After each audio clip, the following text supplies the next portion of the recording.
Molecular formula. The molecular formula is either the simplest formula itself or a simple multiple of it.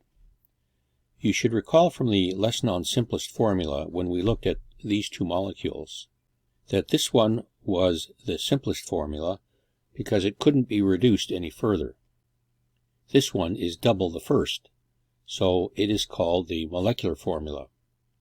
There are heavier formulas like these, and they are also called molecular formulas. Now you can see these four are all multiples of the first simplest formula. However, here's a different molecule. This can be reduced to CH3. So CH3 is the simplest formula in this case. And this is yet another one, third one, C6H6. Now C4H6 can be reduced to C2H3. That's the simplest formula. And C6H6 can be simplified to CH. That would be the simplest formula.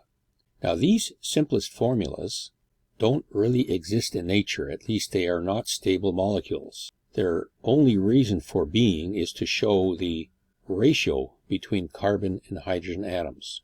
The molecular formulas are real molecules, and those are the one that we are primarily interested in.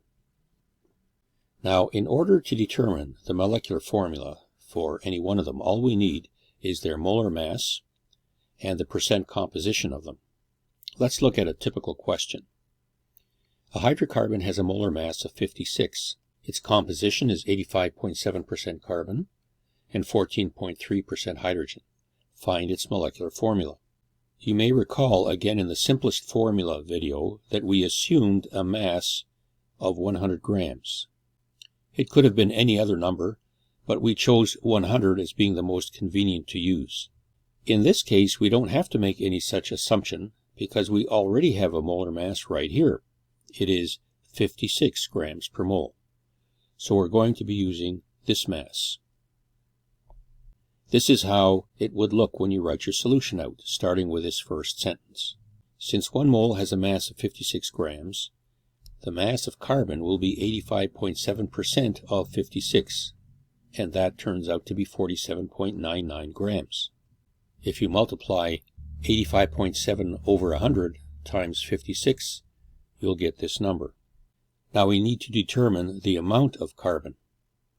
Often we will say the number of moles, but I just want to emphasize that the fundamental quantity is called amount of substance, while moles is the unit. It's the same as saying that mass is a fundamental quantity while the unit is grams or kilograms. So now we write the amount of carbon is 47.99 divided by 12, which is the molar mass of carbon, and that gives us 4 moles of carbon. By the way, to find the molar mass, we go to our periodic table, locate carbon, and then locate the atomic mass. Here it is, 12.011. We'll round it off to 12. Generally, whole numbers are fine for most problems. Now let's calculate the mass for hydrogen. 14.3% of 56 is 8.01 grams. The amount of hydrogen is then 8 divided by the molar mass, which is 1 gram per mole, and that gives us 8 moles. Our problem is now solved. There are 4 moles of carbon in the formula and 8 moles of hydrogen in the formula, so we can write it as C4H8. That's our molecular formula. And what would the simplest formula be? If we divide both subscripts by 4, we end up with CH2.